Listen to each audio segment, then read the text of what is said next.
Any other reasons why you want to get rid of the diesel generator? Maybe also money could be a factor.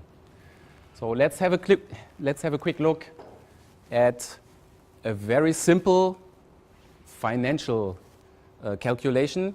I'm sure when Enrique later on talks about business cases, he will give you a little bit more details. What is the very simplified cost of 1 kilowatt hour from a modern medium to large diesel generator? Do you have an idea? Maybe around 200, 250. A kilowatt hour from a diesel generator? Megawatt hour. Megawatt hour. Okay, so that's 20 cents per kilowatt hour. Okay. Other estimations? Like the cost of production, you mean? Yes. That's around $50 to $60, depends on areas. Fif- Small ones at least goes down, larger ones. Okay, so $50 to $60 per megawatt hour. So 5 cents. I'm sorry? So like, you know, like LCOE for like 1 kilowatt hour for small ones, $50. Okay. 50 cents. 50 cents. Okay. Yes. Okay. 15 cents. 50 cents? 15? Okay. So it will depend on the price of the diesels, but 1 kilogram of diesel, the calorific value is 11.84 kilowatt hours per kilogram. So if you multiply it by the efficiency of the generator, you will get the exact cost. You have seen the presentation before, right? Yeah. So let's try to get a number ourselves. So what is the, so you said per kilogram it's 11 point something kilowatt hours per kilogram. Volumetric, when you talk about liters, what is the energy content of 1 liter of diesel fuel? 9.87, depending on the gravity, temperature, around 9.87. What is the efficiency of a modern, not small scale, but say a few hundred kilowatts at least, diesel generator? 35? Okay, 35. I'm even a bit more optimistic. Around 40. So, a very good one. What is the fuel efficiency? So how many kilowatt hours do you get per liter from this genset?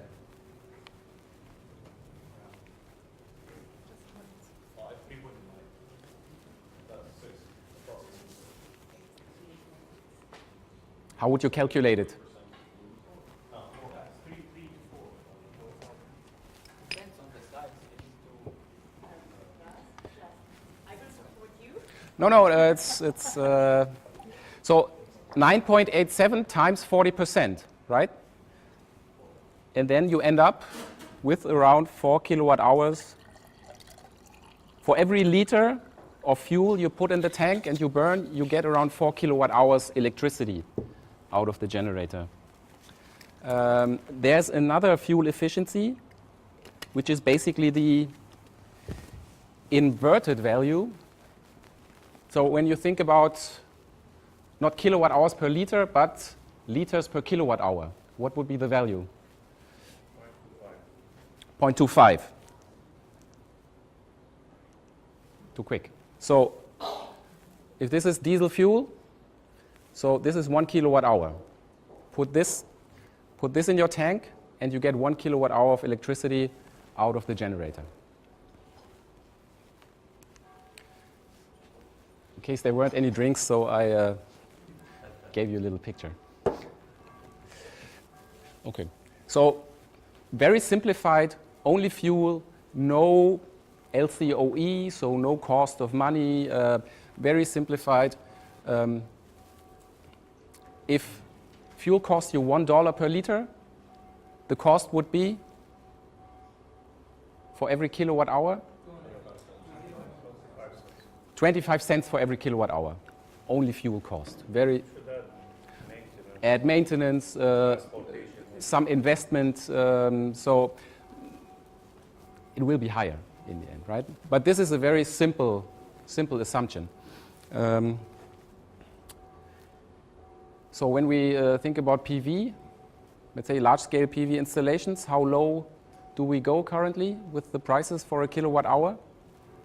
So for a mega scale, maybe a couple of cents, $1,000. No, for a kilowatt hour, let's say kilowatt hour from a PV system. Kilowatt hour.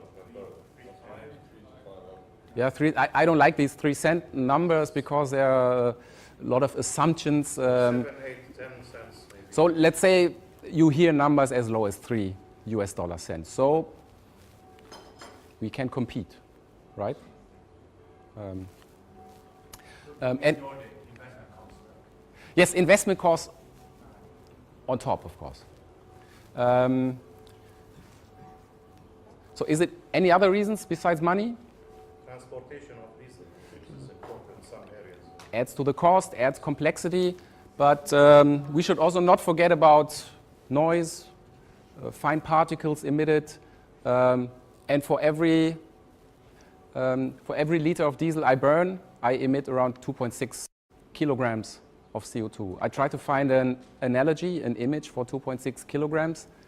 I found a big can of baked beans, but I didn't want to show you, so 2.6 kilograms. Let's see, is this a PV diesel hybrid system? See here, there's a, the pointer, there it is, here, little PV system. Is this PV diesel hybrid system? You see here a village, this is in southern China, some grid lines going into the village.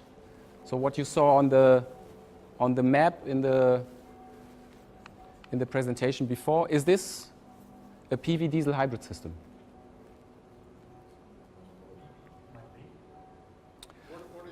Might be, yes.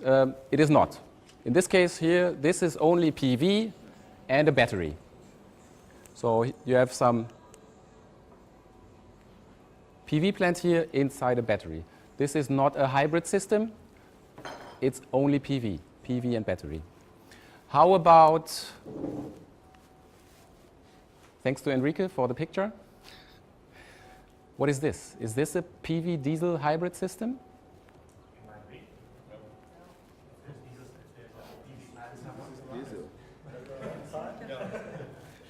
Yeah. If I showed you the PV plant next to it, it would be too easy. So this is actually a PV diesel hybrid plant, and there is, at least there was 1 megawatt added to this system. I don't know, has it been expanded? So this is a mine. So 1 megawatt of PV, so a large-scale PV plant has been added to this mine to lower the cost of electricity. How about this? Is this a PV diesel hybrid plant? Could be both, yeah. That's not. That's an elephant, yeah. That's some shade on the panels there, but okay. No, that's a standalone system. So only PV and batteries, somewhere in Botswana. And to make it a standalone system, what do you need? Storage. And you need, this is quite a large array for a standalone off-grid system. You need a lot of storage. Maybe something like this. So you see that's a lot of energy stored in there. That is beneath the panel. So you see this is a very nice construction made out of wood. It's in a nature reserve in Botswana. So very neat installation. But in order to get rid of the diesel generator, that's around 100 kilowatt peak.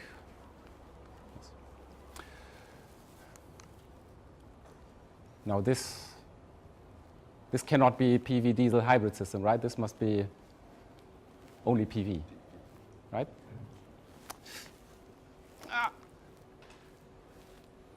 It's a PV diesel hybrid system, or let's say not PV diesel, PV petrol. Small ones, small generators. You see here a small generator.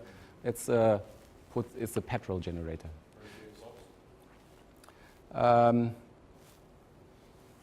That's a good question. So is it actually a hybrid system?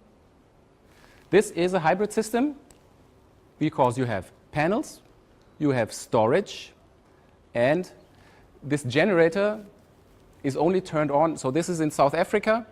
This is a home also in a nature reserve. The grid is not allowed to be expanded into that, into the nature reserve. And so they need the generator only in case they have some additional energy demand. Like if they're having a party, inviting people over, then they turn on the generator. In general, they run on PV and batteries only. Okay, so we saw a few PV diesel hybrid systems. We saw a few standalone systems. Now let's see, how do we get from what's Setu called a brownfield project, so having a generator somewhere, to a complete PV standalone system, so running on solar only, because we want to get rid of the generator, right? I like to use some icons for visualization. I'll show you a few diagrams now, and please remember these icons. So we have in our PV diesel hybrid systems, we have generators, we have solar modules, we need controllers, we have converters, so inverters, charge controllers, and we have storage devices, mostly batteries. It says here, self or line commutated inverters. Does anyone know the difference?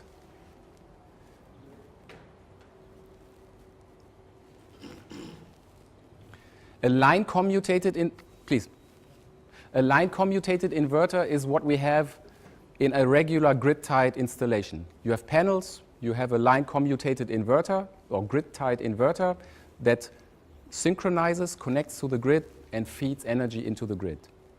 In contrast, a self-commutated inverter doesn't need the public grid. It forms its own public grid. So when we go off-grid, there's no public grid. We need a device that forms a grid in order to connect our appliances to. So that is a self-commutated inverter, or sometimes you call them off-grid inverters, in contrast to grid-tied. So I would like to, at RENAC, we categorize different PV diesel hybrid systems by the energy share of solar, by the solar energy share that the end user can actually use. So in a, let's say, in a system working only with a diesel generator, the solar energy share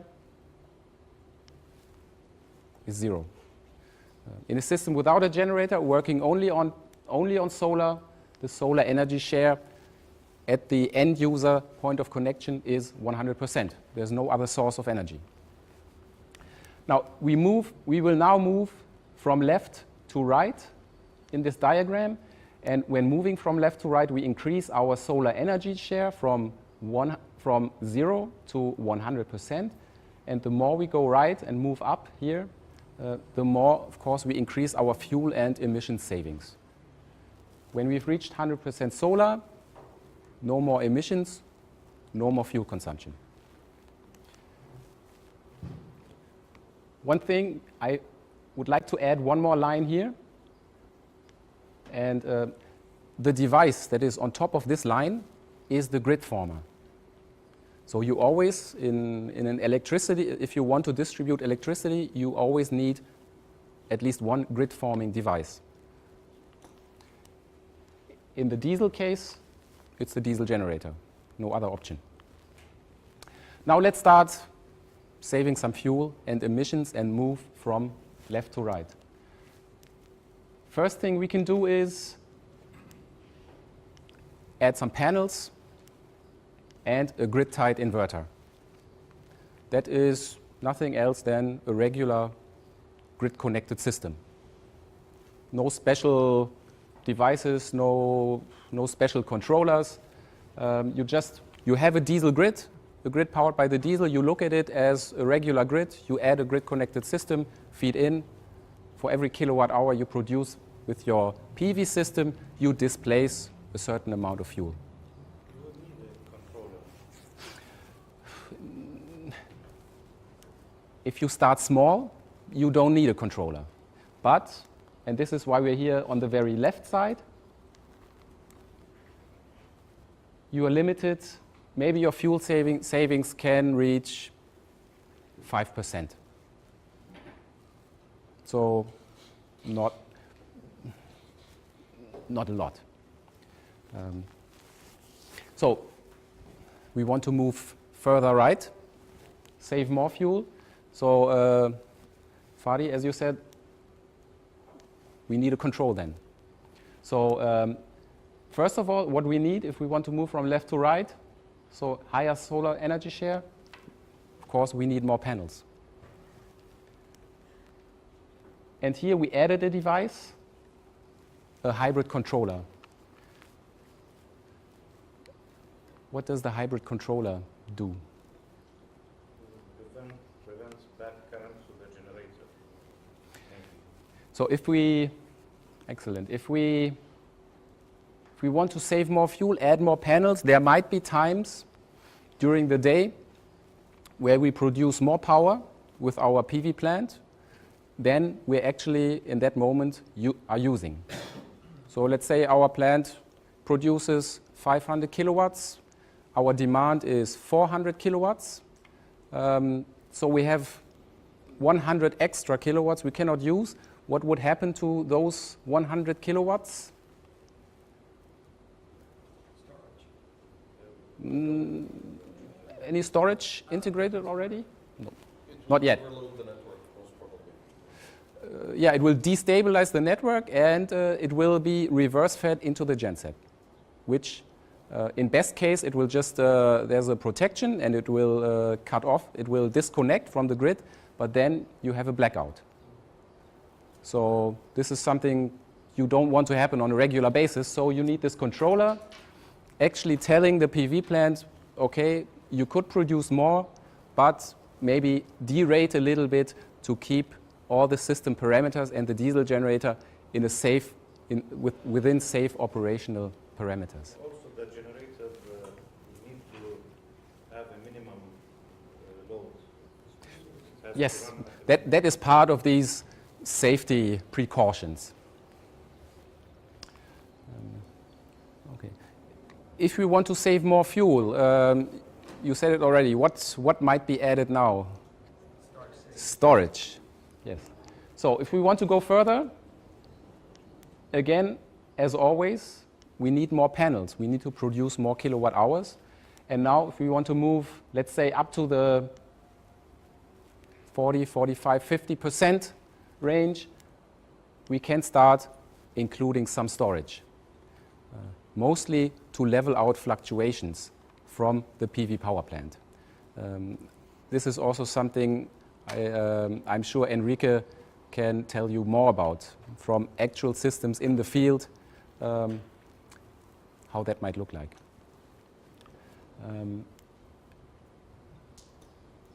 We added one more device here.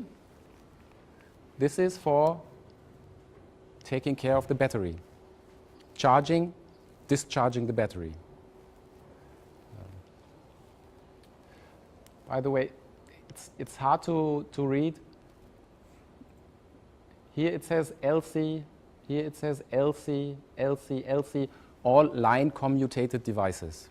So they all connect to the grid. They do not form their own grid. Otherwise, they would be on top of this line, right?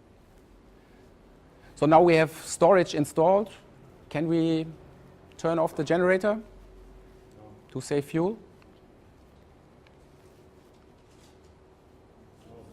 Who would turn off the generator now?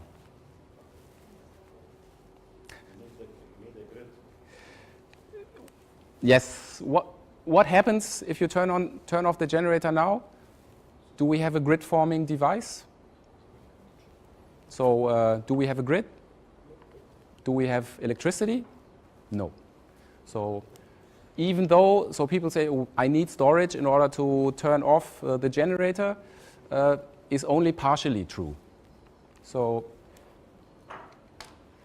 here, if you turn off the generator, nothing will work.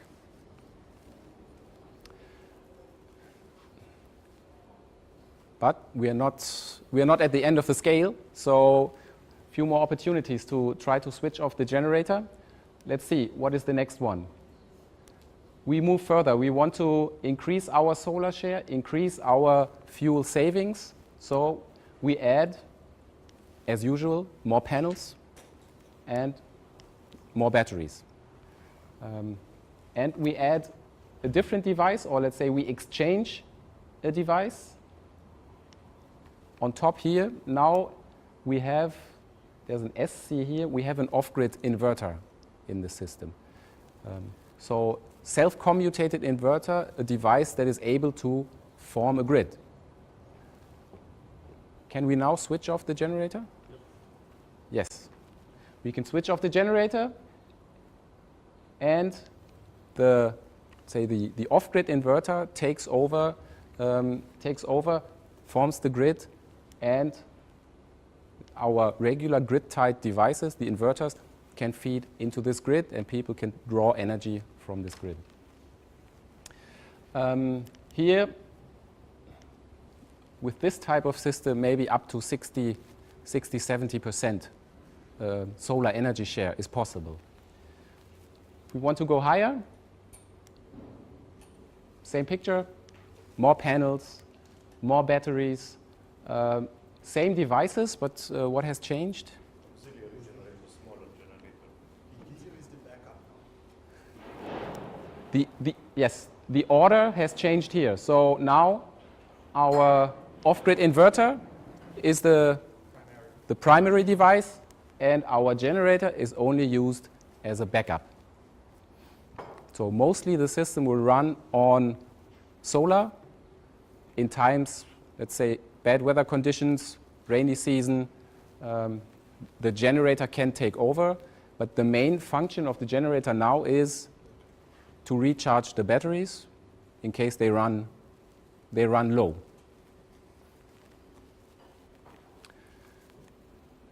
So now one last step is missing to get rid of the generator. So do we add 2 more batteries and 2 more panels? Take away the generator and that's it? Easy? It's not recommended. The cost will be increased tremendously. Yeah. Let's see. We reduce consumption. Let's see. How far can we go with this setup? The solar share can increase up to 99%. Maybe you turn on the generator once a year, you have a solar share of 99%. But to reach this, the last percent, to reach the 100, there is a, let's say, you need more panels, but what changes mostly? What changes more dramatically? Storage. So the good thing about a diesel generator is you can turn it on and off whenever you want to. 2 weeks of bad weather, turn on the generator, no problem. But now, if you don't have a generator in your system and you want 365 days of energy supply, then let's say 2 weeks of rain needs to come out of the battery. If you want to have constant power supply, you could say, okay, during those 2 weeks I shut down my system, no electricity, if that's an option, but a lot of times that's not an option. So this here, storage increases exponentially. And with storage, what increases exponentially too? Cost. Because unfortunately, storage is still the most expensive, let's say, most expensive icon in this picture. Storage costs still a lot. So Enrique will tell you a few numbers from the field, from the current market situation.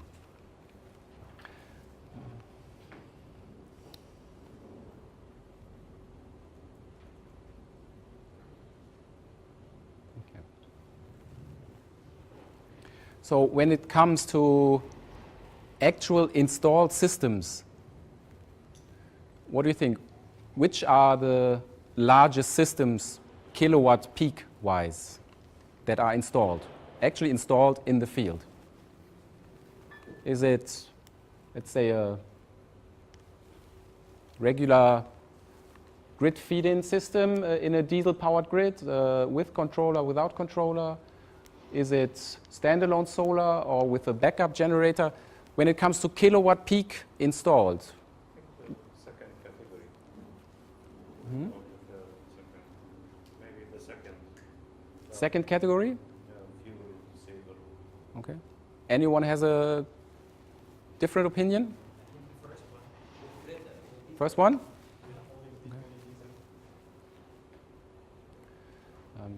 I would agree with Fadi because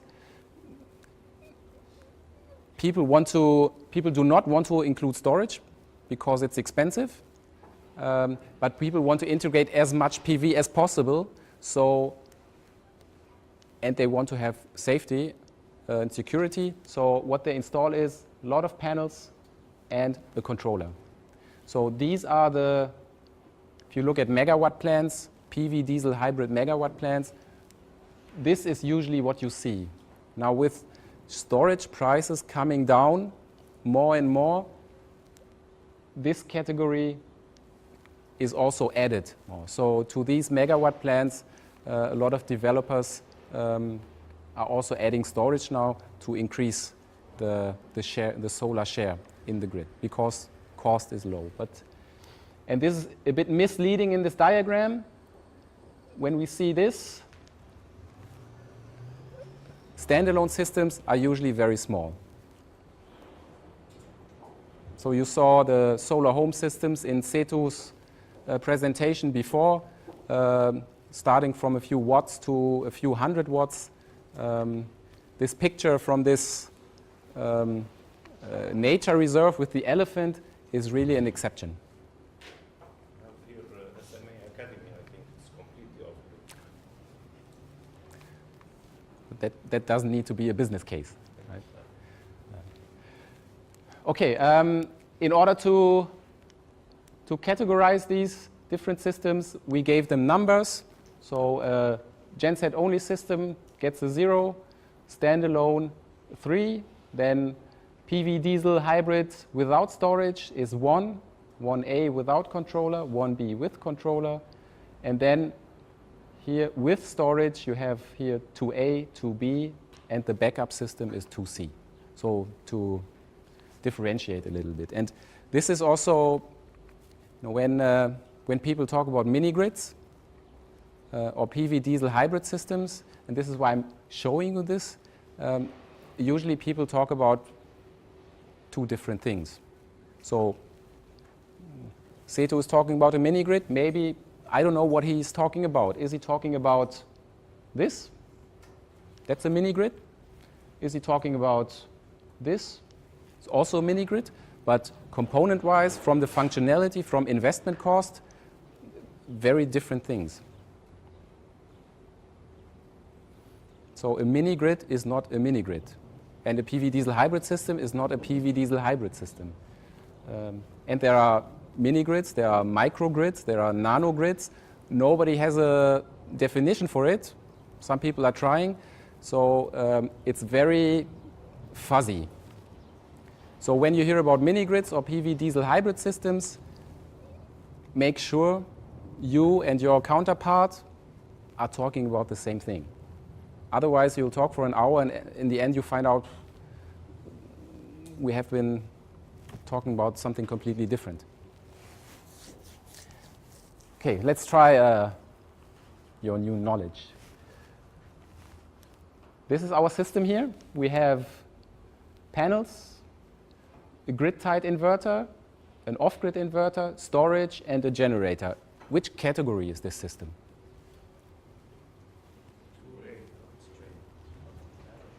2A? 2B? Other opinions? It works as an on-grid system without the grid is there is no diesel. So it can work in the beginning without diesel generator, just as a pure solar on-grid system. And then if there is no grid anymore, it will work on the diesel generator plus solar. And the backup also. So it's three systems, not one. It can work in three modes. Okay. When I look just at the components installed here, I would say it's two options. If you take out the whole solar part, okay, it's three options. But if you leave all components in the picture, there are two options. 2B or 2C. Same components, different functionality. So we need some more information. And it says in the documentation of the system, inverter-dominated PV diesel hybrid system with battery storage and a diesel generator as a backup source. So which category is it? 2C, pretty clear. But you see, you need a little bit of description, a little bit of information in order to identify what we are talking about. One more try. What is this here? We have panels. We have panels, we have a grid-tied inverter, we have a grid-tied charge controller, and we have a genset.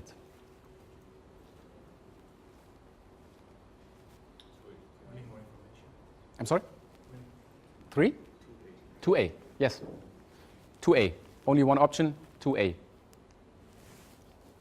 Generator-dominated PV diesel hybrid system with battery storage. So that's 2A. Last one. What is this? Panels, grid-tied inverter, controller, and a generator. 1B, yes. And that's what we call, that's the classic fuel saver. So this is where the term fuel saver was invented for. So a grid-tied system feeding into a generator-powered grid with a control mechanism. 1B. Okay.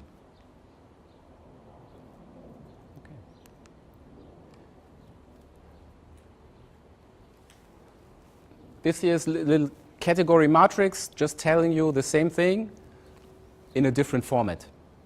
So you see the categories here from 0 to 3. You see here OPEX, operational cost, highest with a generator-only system. A lot of fuel you have to put in the tank. And go down to very, very low OPEX in a standalone system, which is basically your regular maintenance work, but you don't need to refuel, which costs you most. CAPEX, different picture.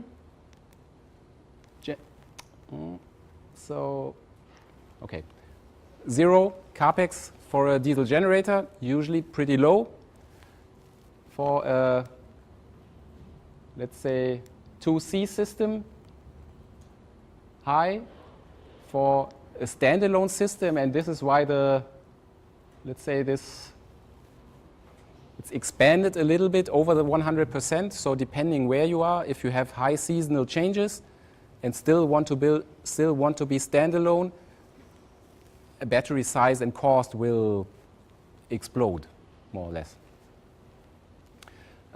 Sometimes these systems also have names. So, for example, 2B, it's a daytime off. Sometimes people call it daytime off. So in 2B, you have the ability to switch the generator off during the daytime, which enables you to work with a small battery. And once the sun goes down, you switch on the generator again, and you have your 24-hour supply. What is the grid quality effect by setup, even in those times? Grid quality, yeah, it depends a bit on the generator. You see here in generator systems, uncontrolled PV. Generator is not like the grid. It's not like you always have 50 hertz, always 230 volts. Fluctuates. You add loads, you take away loads. So grid quality in a generator is not like you have in the public grid. If you have an uncontrolled PV system, the column moves left a little bit, but if it's only a small share, it will not do much to your grid quality. But what effect can be seen if you add storage, then grid quality increases.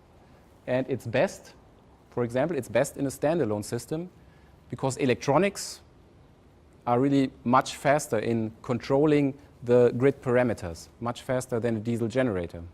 So if you have large storage installed, electronics, your grid quality will be excellent. If you have, let's say, quality equipment. You can still buy shitty inverters and it looks worse than a generator, but if you buy good equipment, grid quality will be almost as the public grid. Very stable, very clean. One more thing here, storage. So what is the size of storage that you integrate? So we start with 2A, minutes to hours. Minutes to hours referring what in off-grid system it's a common term, autonomy days. So meaning you switch off every generation and you say, okay, now my battery is at 100%. What is the time that I can use my average power demand until the battery is empty?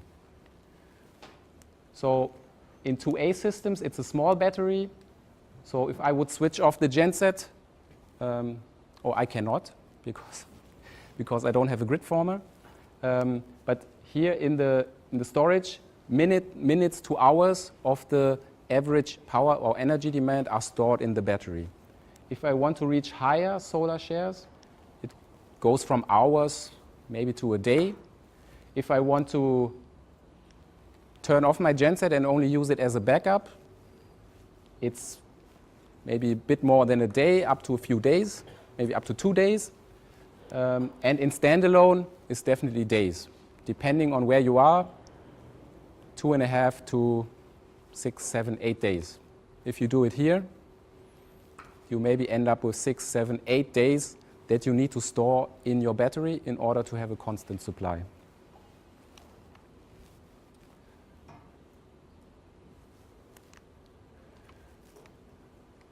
Okay, now we looked at a lot of icons, looked at a lot of categories. Now I would like to visualize what is happening, what is actually happening in a PV diesel hybrid system. And Setu talked about how difficult it is to estimate a load profile. Do you all know what a load profile is?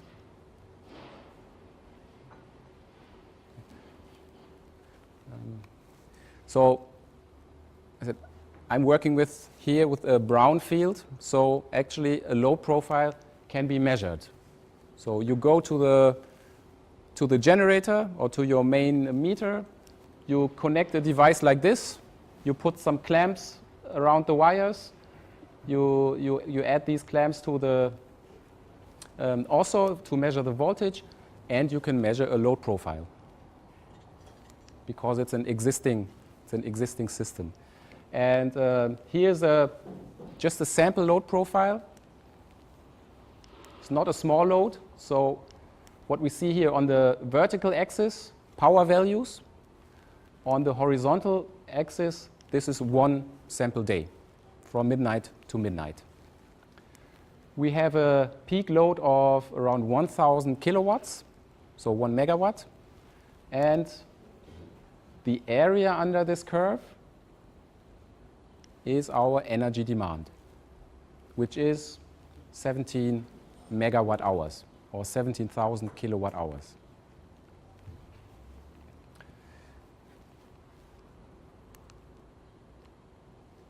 I can cover this load with a category 0 system, so generator only. Let's say, for example, 1,300 kilowatts, and the generator would follow exactly this load. And at the end of the day, would have produced all the 17 megawatt hours.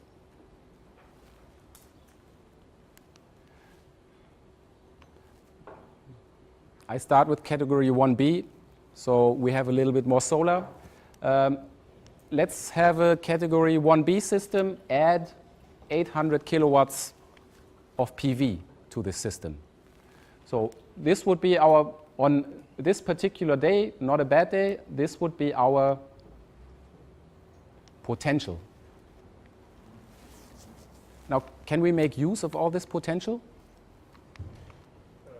Can we use all of our potential? It's under the curve. Looks like it's under the curve? Okay, let's see. So what happens? The dark yellow is what we actually use, PV energy we use, and the light yellow is PV energy that is not used. So the power plant gets derated. So we could produce up to 600 kilowatts actually, but here around noontime, so best time, we're basically curtailing the inverters by 200 kilowatts. So dumping 200 kilowatts, throwing it away. Why is that? 30% the generator. So, Minimum load of the generator. yes, so you see the generator here. Once the sun goes up, the generator needs to provide less power. So goes down, and once we reach certain threshold here, the generator is at its minimum recommended load. It can go lower, but then it works. It's not good for maintenance. It's not good for efficiency. So usually between 20 and 30%, you would like to have your generator always run at this minimum level. So in this case, that's the minimum. And this is why we need the controller to make sure that the inverters derate, curtail PV output so that the generator works at its minimum. But, of course, this energy that is wasted increases our cost because I have to install the system, I have to pay for the entire system. I can only make use of a fraction of the power. So in this case, if you look at the diagrams here, we can cover around 25% of our demand with PV, and we can use around 80% of our PV energy. 20%, a little bit less than 20%, are dumped.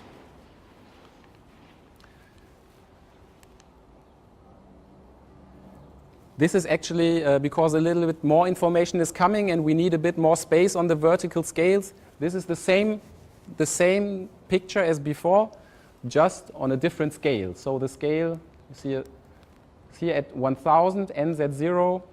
Now we are scaling it to 2,000 and negative 1,500. But still, this is the same picture, just a little bit squeezed.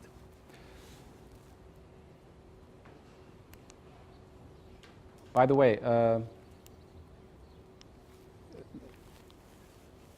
potential power output doesn't always look like this, right? Nice and smooth and no clouds and blue skies. Today you would think it looks like this, but a day with scattered clouds, maybe our potential output of the plant looks like this. So you get drops, break-ins in power output frequently. What does that do to the system? Will it increase grid quality? So who has to compensate for these drops?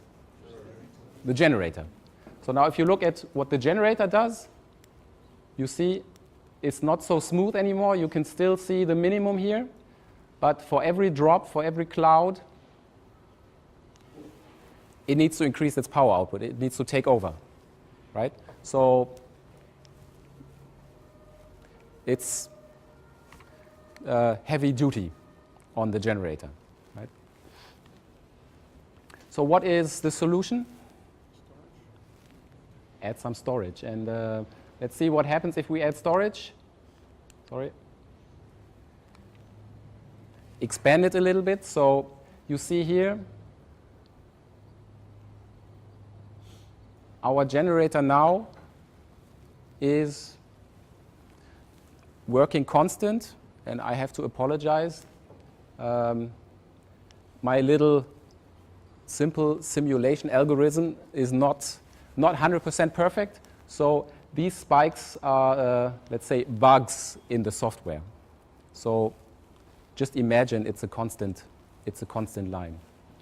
Still reality, Enrique will show us later, reality will still look a little bit different, but By using the storage, you are just transferring this volatility on the system from the generator to the storage system. yes. So there's also a constraint on the storage system.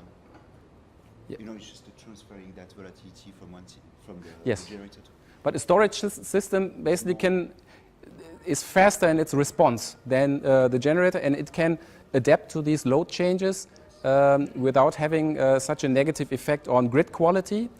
And also, I mean, the wear and tear on the diesel generator when you have constant load changes should not be underestimated. Okay. Another question, why don't you think about adding a wind turbine, for example? Something that's complementary to the... Yes, because I call it PV diesel hybrid system. So you could add a wind turbine, of course, but especially, let's say, for smaller projects, let's say, estimating the wind potential is not so easy. So you actually have to go at the project site, you have to measure at the project site. So let's say my area is more the rural electrification, and there it's basically wind power has been decreasing in, let's say, market share. Now with fallen prices of storage and PV, it goes more into the direction of PV systems only, or PV diesel systems. Because wind power is a bit more complicated to estimate, especially the potential. For solar power, it's very well known for every point on the planet. But valid point, of course, there are not only PV diesel hybrid systems, there are also wind diesel hybrid systems or PV wind hybrid systems. It's all available. But it's already complicated enough, right? So let's stick to PV.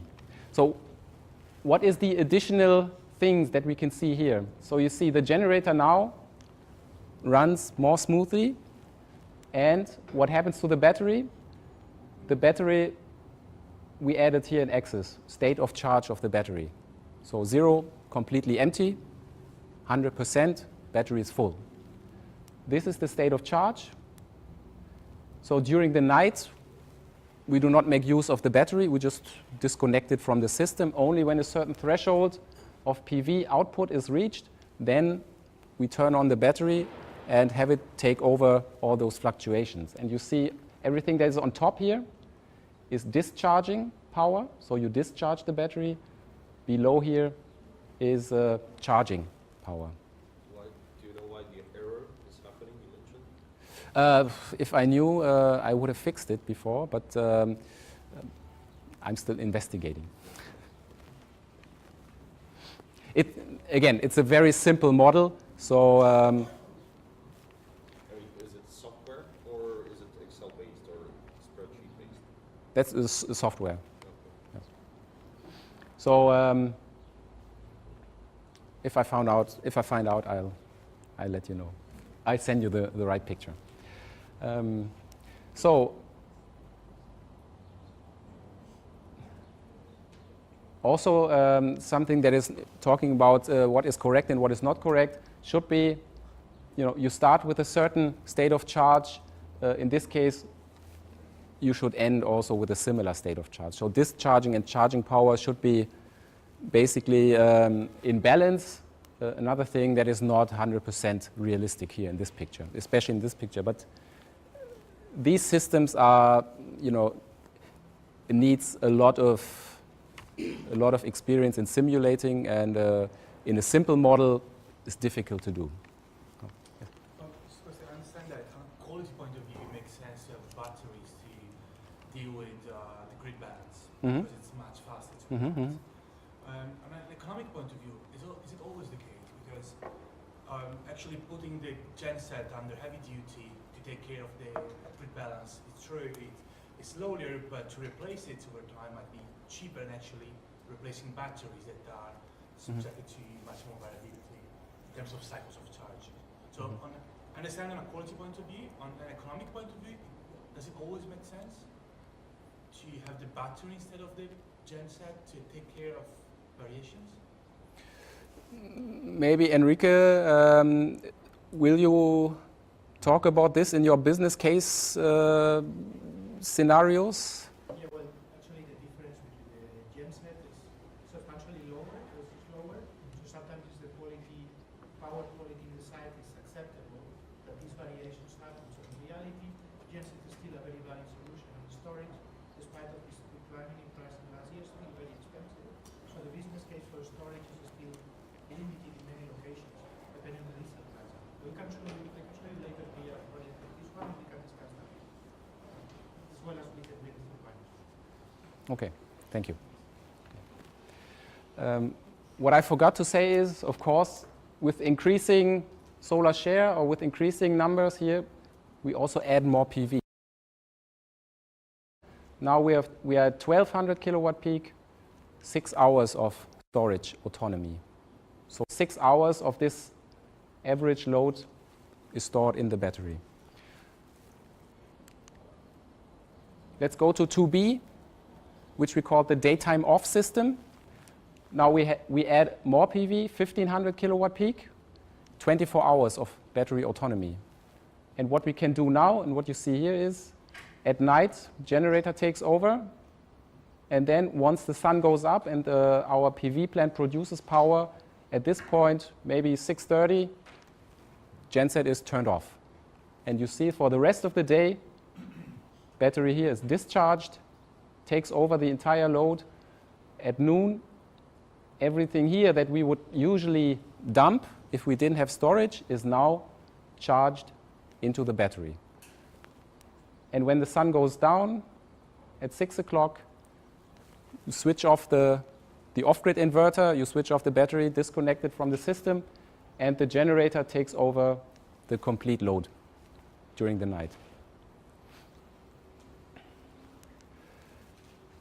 Now, category 2C, now 2000 kilowatt peak, 36 hours of battery autonomy. Looks like this. We start already from midnight, so the generator is completely off here. Only discharging the battery, you see the state of charge goes down.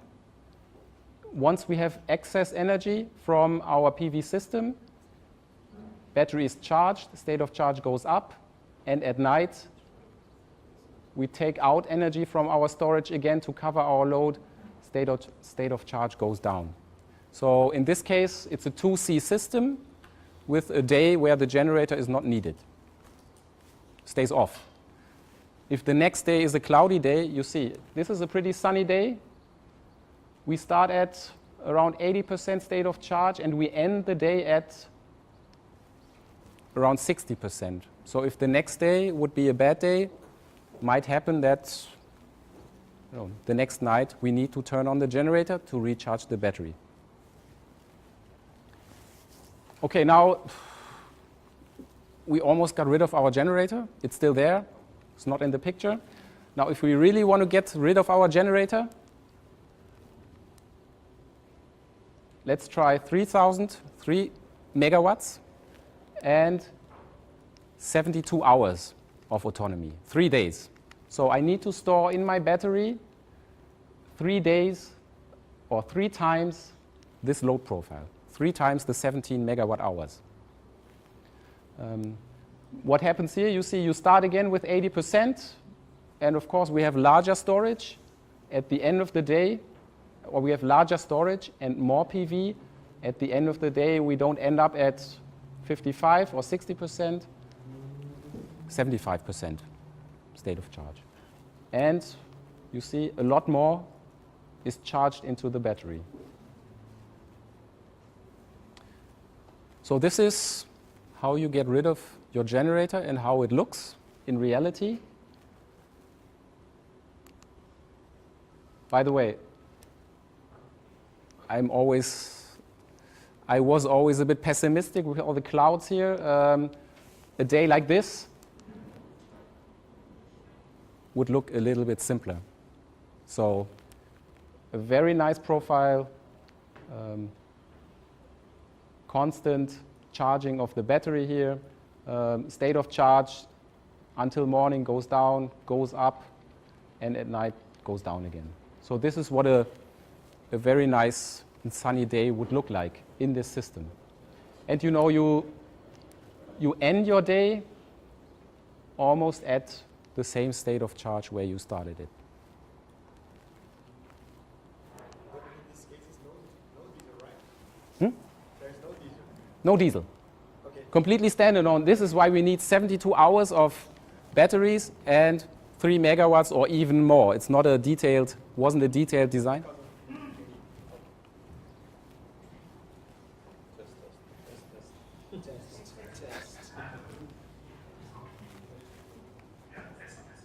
Just because of the indication of the diesel generation still on the screen. Yeah, again, it's a software thing.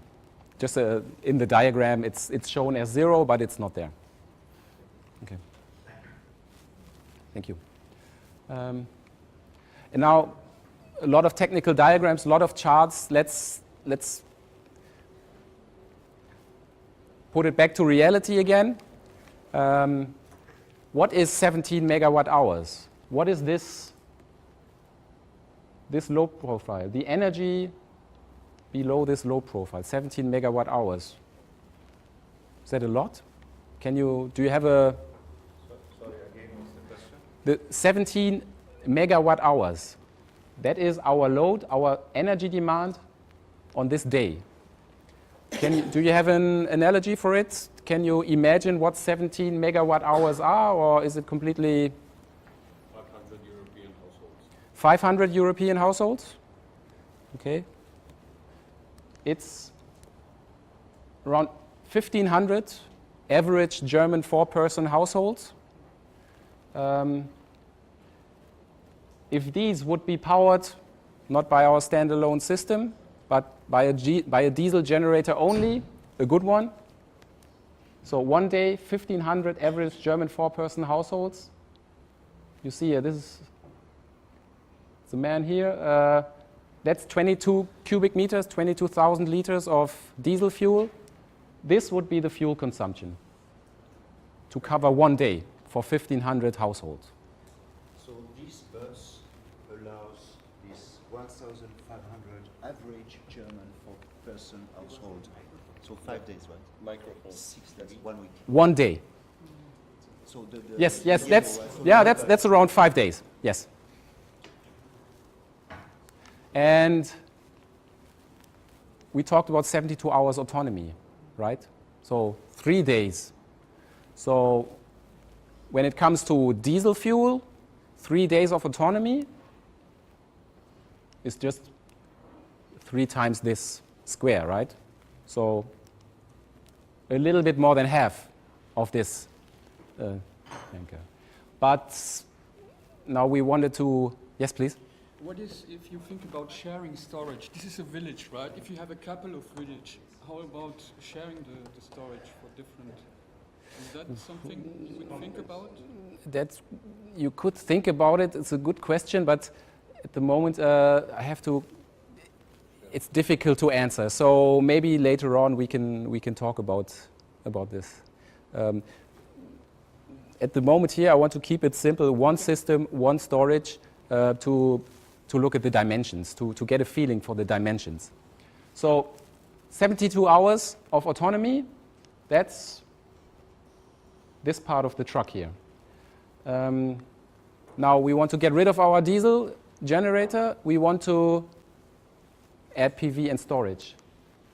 What is 72 hours in battery storage? You know, you've been to the company Autarsis yesterday. Have you seen one of their 40-foot storage containers? 20. So this is basically double of what you saw yesterday then. Is that 72 hours of autonomy?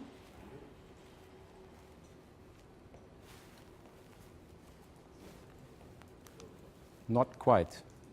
How many of these containers do you think do you need?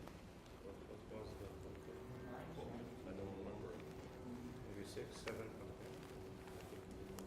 14 containers. So 14 containers, Which What- batteries? That acid or lithium. what's the? I think the total energy was 17 maybe. These has around 3.5 megawatt hours each container. So to get 3 times 17 megawatt, that's around 50 megawatt hours. You need 40 containers. And again, that is the same amount of energy stored. Half a truck or 17 40-foot containers. So besides all the economic effects, taking away the diesel generator completely, that was the question from the beginning. Technically possible, but if you look at the dimensions, you can also see the generator and diesel fuel has some advantages also. So especially when you have a generator as a backup source for large-scale installations, it is makes things easier and smaller. And it's just this is why diesel and fuel and gasoline is so yeah, it's so successful because it stores a lot of energy in a very small volume. I mean, theoretically, you wouldn't have to remove the generator at all because you can produce biodiesel. Yes, you can produce. There are a lot of other options. You can produce biodiesel, or again, when we look at this picture, so we have 72 hours to go completely standalone, no generator at all. And let's say if we go down, maybe 24 hours, 36 hours, so that's only 1/3 maybe of the storage capacity if we keep the generator as a backup source. So that's already 10 containers less.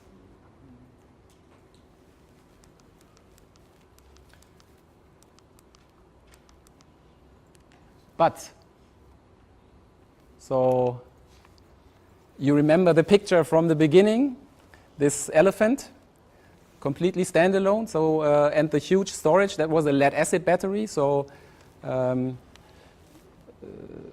you can do it. Technically, it's possible. And then, of course, what do you not have? No noise, no cost for fuel, and you can just sit back, relax, and enjoy the silence and wildlife in Botswana. If you have $1,500 for one night in your vacation pocket. So, and again, standalone, getting rid of the diesel generator. In larger systems, it is technically possible, but there are only up to now, a few business cases. For example, luxury farm, luxury nature reserves in rural areas.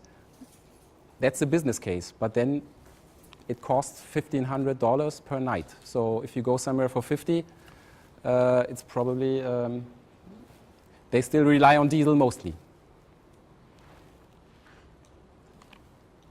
Thank you very much. Thank you. We have the time to set some questions, not that much. But yes, and use the microphone. Test this. I speak loudly. Yes. Okay, maybe just to get an idea, if you use the system with the fuel saver, so this is 1B, I think. Is there one of the functions of this controller to incorporate, let's say, an auxiliary load? For example, instead of dumping the solar energy to store it in water or something else, or to have a trigger, let's say, to heat water or If you have, this is sorry. one thing, and the second question is related to the ones to the right. I don't memorize maybe the 2C when you have the supplementary generator. I think I heard about that you can split the loads into important loads or critical loads and non-critical loads. So is this also integrated in the inverters? I think it's the Sunny Island is integrated, but I'm not sure about the other controllers. Okay. That's pretty simple to integrate. I mean, that can happen via a simple relay, saying, okay, if the inverter is in a state where it derates the power output, you could close a relay and pump water up a storage or any additional loads that you need that is not critical, time critical, that doesn't need to be worked after a certain schedule. You could use that, for example, water pumping. And of course, having prioritized loads and let's say priority B loads is also done frequently. That is also a function, I would say, a good inverter, a good off-grid inverter should have. So, so priority loads means you have, for example, air conditioning, takes up a lot of energy, a lot of power. And now if you have, let's say, bad weather, battery state of charge goes down, the first thing you would do is switch off the air conditioning and maybe leave on the fan to have at least some movement of air.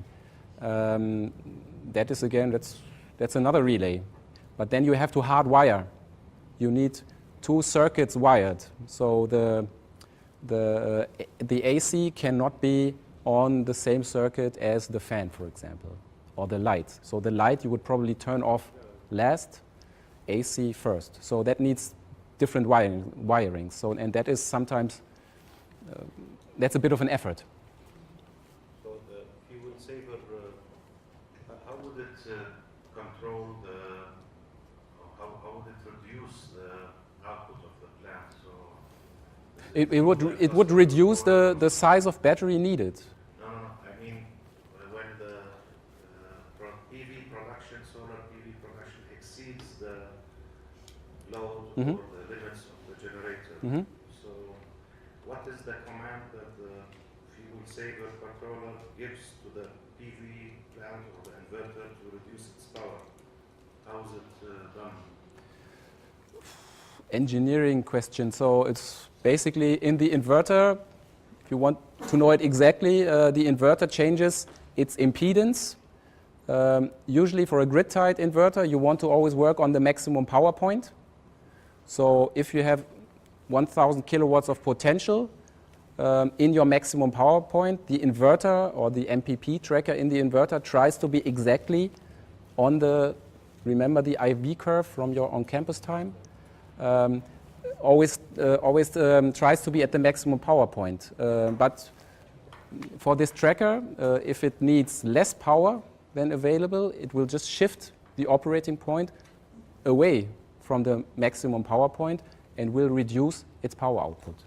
So also if you ask what happens with the additional energy that is not used, is there any heat produced? No, it's not, because the energy is not converted. So it's basically not converted from sunlight into electricity. just by shifting the MPP of the inverter, it rejects, so to say, the input of the sun. So there's no real, no big resistance or heater you have to install as a dump load, for example. That's not an issue. It will just not be generated, not be converted.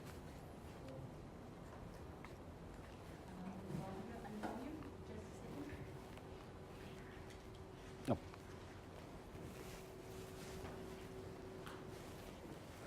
Thank you. Mm-hmm. Well, I realized that, to summarize the presentation, Mm-hmm. hybrid system is really a very optimum solution. Very hard, very. Very optimum solution Mm-hmm. for most of the countries where we are using hybrid systems. And you mentioned that this is a genset. What about if we could use gas generators? What would be the challenge? Gas generators usually, I mean, the effect is basically the same. You want to save some, you're not saving diesel, you're saving gas. From a system integration point of view, gas engines, I think, react even slower than diesel generators. So that needs to be taken into account when you look at the control algorithm. But as such, there's no, you can hybridize gas generators the same as you hybridize diesel generators. Effects are controlling time. It's a little bit different, but those are engineering details. Maybe for an MBA, not relevant. So for you, if you want to make decisions, gas engine or diesel engine, just a different input of fuel. But sometimes even gas generators are easier, gas engines, because they require zero. You can run at zero load. You don't need to accommodate 30% minimum load, so you can do it easier. Yeah. I know from MTU there are models you can run at zero. So that's a plus then. So you don't have to derate or dump so much of the PV power that you have. Yeah. But they're larger, more expensive, supplying gas is not always connected. Yes, usually larger units, right? So 10, 20, 50 kilowatts, usually diesel. Any more questions? Was it too much engineering? Time for lunch? Okay. Sorry. Enrique will be more hands-on in the field, business case. So I hope there's some more information for decision making for you. Okay. But thanks for listening, and thanks for all the questions. Thank you.